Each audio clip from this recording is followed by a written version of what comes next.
মোৰ প্ৰিয় দিন দৰদী ভাই বন্ধুসকল, মহান আল্লাহ ৰব্বুল আলামিনে যাৰ কল্যাণ কৰিব বিচাৰে, যাৰ লগত ৰহমতৰ মামেলা কৰিব বিচাৰে, তাক 5টা বস্তু দান কৰে। আপুনিও মিলাই চাওক, আপোনাক আল্লাহ তাআলাই এই 5টা বস্তু দিছে নেকি? মোৰ প্ৰিয় বন্ধুসকল, মহান আল্লাহ ৰব্বুল আলামিন আমাৰ সকলোৰে স্ৰষ্টা হয়, এই সকলো জগতৰ পালন কৰ্তা হয়, সকলো জগতৰ সকলো মখলুক, সকলো প্ৰাণীৰ সৃষ্টিকৰ্তা হয়। আল্লাহ ৰব্বুল আলামিনে মানৱ জাতিক সকলো প্ৰাণীতকৈ শ্ৰেষ্ঠ মৰ্যাদা দান কৰিছে। জীৱশ্ৰেষ্ঠ প্ৰাণী মানুহক বনাইছে। মহান আল্লাহ ৰব্বুল আলামিনৰ লাখ লাখ এহসান ও কৰম হয় যে আল্লাহ ৰব্বুল আলামিনে আমাক মানুহ বনাইছে। মাথো এয়াই নহয়, আমাক এনে এজন নবীৰ উম্মত বনাই এই পৃথিৱীত পঠাইছে, যিজন ইমামুল আম্বিয়া, খাতিমুন নবিয়্যিন ওয়াল মুৰসালিন, জনাবে মুহাম্মদুৰ ৰাসূলুল্লাহ সাল্লাল্লাহু আলাইহি ওয়াসাল্লাম হয়। আল্লাহ তাআলাই আদি পিতা হযৰতে আদম আলাইহিস সালাতু ওয়াস সালামৰ পৰা আৰম্ভ কৰি হযৰতে ঈসা আলাইহিস সালাম লৈকে এই পৃথিৱীত অগণন নবী আৰু ৰাসূলসকলক প্ৰেৰণ কৰিছে। সেইসকল নবী আৰু ৰাসূলসকলক কোনো এক বিশেষ জাতি, কোনো এক জনগোষ্ঠী, কোনো এক বিশেষ কৌমৰ বাবে, কোনো এক দেশৰ বাবে নবী বনাই পঠাইছিল। কিন্তু আখিৰ জামানাৰ নবী জনাবে মুহাম্মদুৰ ৰাসূলুল্লাহ সাল্লাল্লাহু আলাইহি ওয়াসাল্লামক আল্লাহ তাআলাই এই সকলো জগতৰ নবী বনাই পঠাইছে। সুবহানাল্লাহ। আমি সেইজন নবীৰ উম্মত হয়। সেইকাৰণে আমি বেছিকৈ আল্লাহ তাআলাৰ ইবাদত কৰিব লাগে, নবীক মুহাব্বত কৰিব লাগে। আল্লাহ ৰব্বুল আলামিনে কোরআনে কারিমত কয়, কুল ইন কুনতুম তুহিব্বুনাল্লাহ ফাত্তাবিউনি ইউহিব্বুকুমুল্লাহ। হে নবী, আপুনি কৈ দিয়ক, কোনোবাই যদি আল্লাহক মুহাব্বত কৰিব বিচাৰিছে, আল্লাহৰ পছন্দনীয় বান্দা হ'ব বিচাৰে, আল্লাহক ভাল পাব বিচাৰে, তেওঁ যেন নবী মুহাম্মদৰ ইত্তেবা কৰে। ফাত্তাবিউনি, তেতিয়া আপুনি কৈ দিয়ক যে মোৰ অনুসৰণ কৰা। আমি যদি নবীৰ অনুসৰণ কৰো, নবীক মুহাব্বত কৰো, আল্লাহৰ মুহাব্বত পাই যাম। আল্লাহ তাআলা আমাৰ খালিক হয়, আমাৰ মালিক হয়। সেইকাৰণে আল্লাহ ৰব্বুল আলামিন যাৰ লগত ৰহমতৰ মাহামেলা কৰিব বিচাৰে, যাক আল্লাহ তাআলাই পছন্দ কৰে, যাৰ কল্যাণ কৰিব বিচাৰে, তাক 5টা বস্তু আল্লাহ তাআলাই দান কৰে। তাৰে প্ৰথম হৈছে নবী সাল্লাল্লাহু আলাইহি ওয়াসাল্লামে কয়, মাই ইউৰিদিল্লাহু বিহি খাইৰাই ইউফাক্কিহু ফিদ্দিন।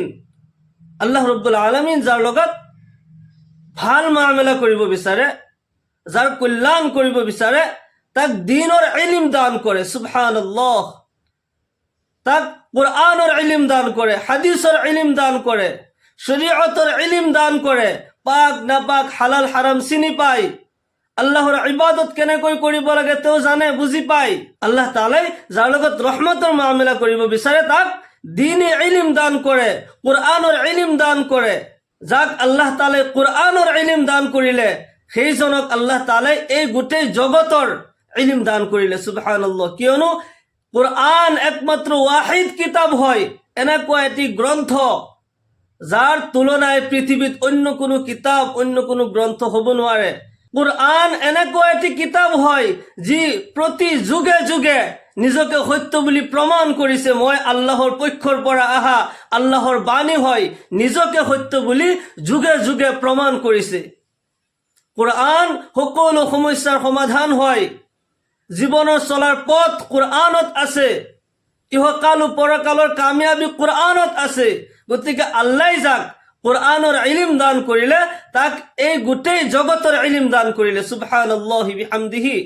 রাসূলুল্লাহ সাল্লাল্লাহু আলাইহি ওয়াসাল্লাম ইরশাদ করে, মান ক্বারাআল কুরআনা ফাস্তাজহারাহু ফাআহাল্লা হালালাহু ওয়া হাররামা হারামাহু আদখালাহু আল্লাহু বিহিল জান্নাহ ইলা আখিরাল হাদিস। নবী সাল্লাল্লাহু আলাইহি ওয়াসাল্লামে কয়, যিজনে কোরআনে কারীম পঢ়িলে আৰু ইয়াক ইয়াদ কৰি ললে, মুখস্থ কৰিলে, কোৰআনে যি বস্তু হালাল কৰিলে, হালালক হালাল, হাৰামক হাৰাম মানি চলিলে, অৰ্থাৎ কোৰআনে যি তালিম দিছে সম্পূৰ্ণভাৱে ইয়াৰ ওপৰত আমল কৰিলে, সেইজন ব্যক্তি জান্নাতত প্ৰৱেশ কৰিব। সুবহানাল্লাহ। আল্লাহ ৰব্বুল আলামিনে তাক জান্নাতত প্ৰৱেশ কৰাব। মাথো এয়াই নহয়, সেইজন ব্যক্তিক আল্লাহ তাআলাই ইমানখিনি পাৱাৰ দিব যে তেওঁৰ পৰিয়ালৰ, তেওঁৰ খানদানৰ এনেকুৱা 10জন ব্যক্তিক তেওঁ শাফাআত কৰি জান্নাতলৈ লৈ যাব যিসকলৰ ওপৰত জাহান্নাম ৱাজিব হৈ গ'ল। অৰ্থাৎ এইজন ব্যক্তি যিজনে কোৰআনৰ ইলম পাইছে আৰু কোৰআনৰ ওপৰত আমল কৰিছে, এইজন ব্যক্তিয়ে 10জন জাহান্নামী ব্যক্তিক শাফাআত কৰি জান্নাতলৈ লৈ যাব পাৰিব। সুবহানাল্লাহ।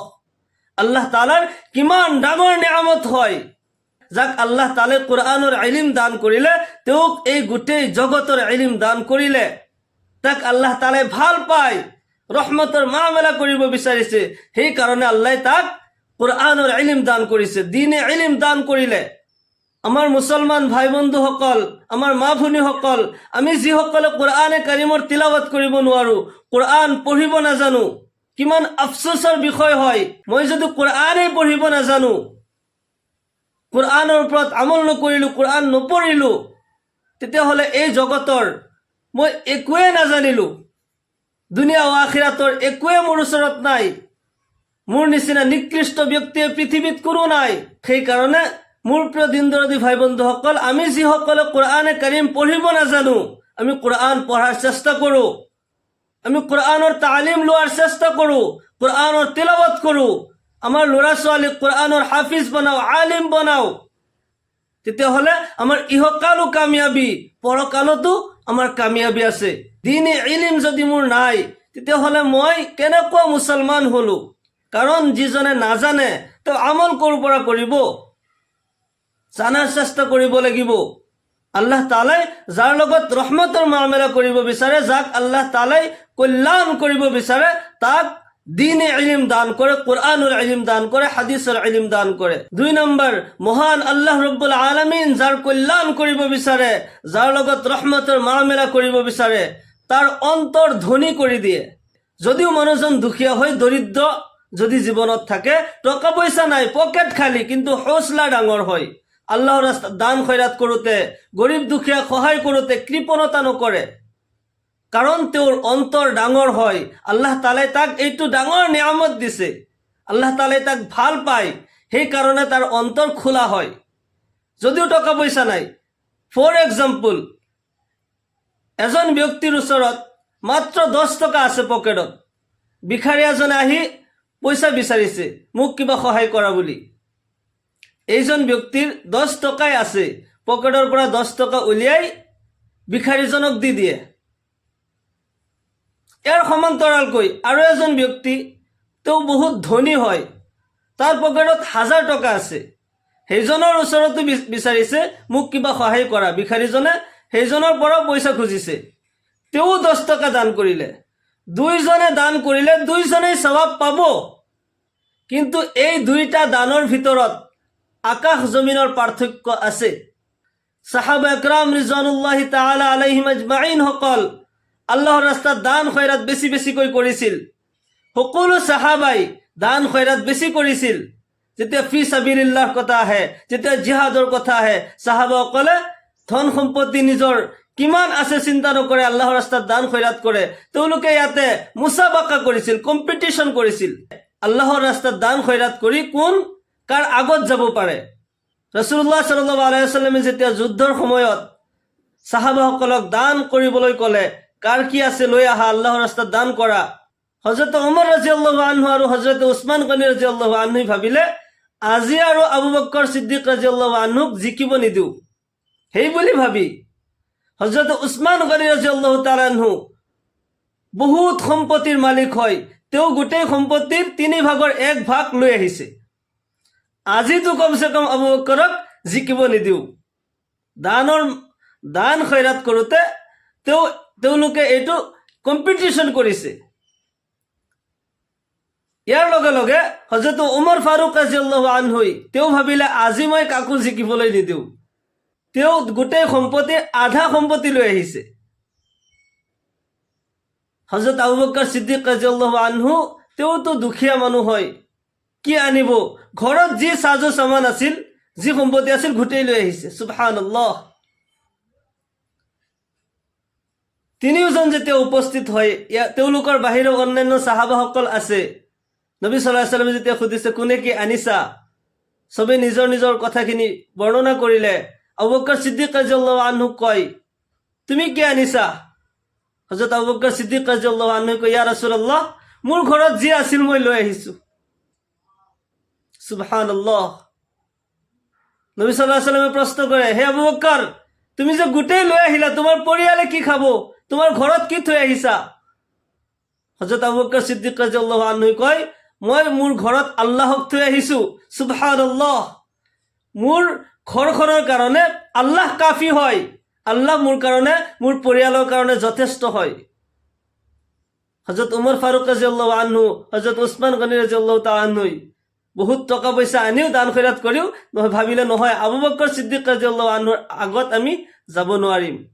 সাহাবাসকলে আল্লাহৰ ৰাস্তাত দান খৈৰাত কৰোঁতে সাবাকাত কৰিছিল। 3 নম্বৰ, আল্লাহ ৰব্বুল আলামিন যাৰ লগত ৰহমতৰ মামলা কৰিব বিচাৰে সেইজনক নেক আমালৰ তৌফিক দান কৰে। সুবহানাল্লাহ। সেইজনে নেক আমল বেছি বেছি কৰিব পাৰে, আল্লাহৰ ইবাদত বেছি বেছি কৰিব বিচাৰে, নামাজ ৰোজা হজ জাকাত তেওঁ বেছি বেছি কৰে, তেওঁৰ অন্তৰত এনি টাইম আল্লাহৰ ধ্যান লাগি থাকে, এনি টাইম আল্লাহৰ জিকিৰ কৰে, আল্লাহৰ ইবাদত বেছি বেছি কৰি থাকে। এক ওয়াক্ত নামাজ যদি কাজা হৈ যায়, অশান্তি হৈ যায় যে মোৰ জীৱনত বহুত ডাঙৰ ভুল মই কৰিলো, মই কেতিয়া সেইখিনি নামাজ আদায় কৰিব পাৰিম? আল্লাহৰ নবীৰ সাহাবা হযৰত মুআবিয়া ৰাদিয়াল্লাহু আনহু প্ৰতি ৰাতিয়ে তাহাজ্জুদেৰ নামাজ পড়ে, তাহাজ্জুদেৰ নামাজ কাজা নকৰে। এদিন এখন ৰাতি শুই থাকোঁতে টোপনি বেছি আহিল, তাহাজ্জুদৰ সময়ত তেওঁ সাৰি নাপালে, উঠিব নোৱাৰিলে।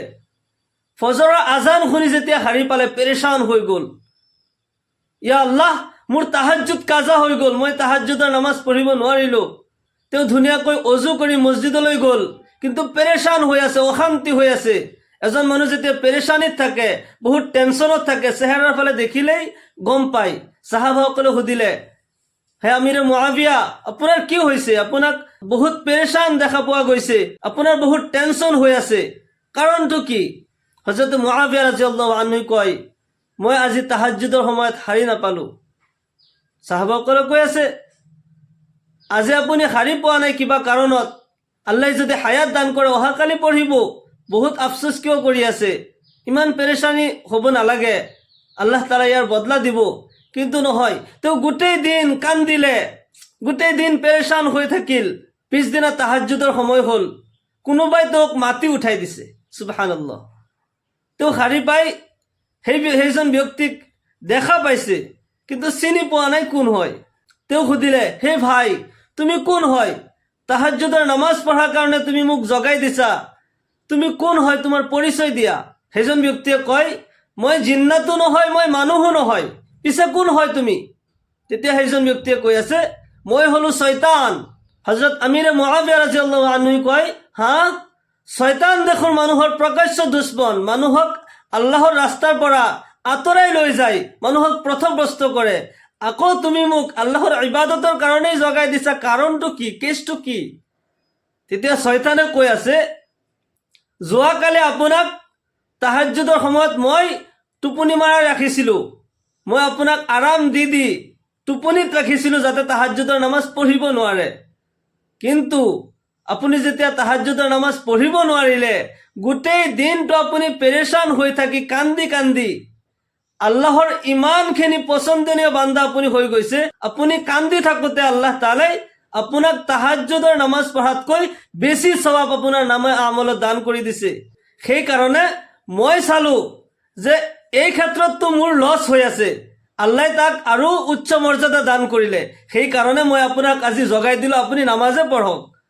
আৰু এইখিনিয়ে নহয়, কেতিয়াবা যদি আপুনি এনেও সাৰি নাপায়, মই আপোনাক জগাই দিম। আল্লাহৰ ইবাদত কৰি থাকিলে আল্লাহৰ ইবাদতৰ প্ৰতি এটা মুহাব্বত হৈ যায়।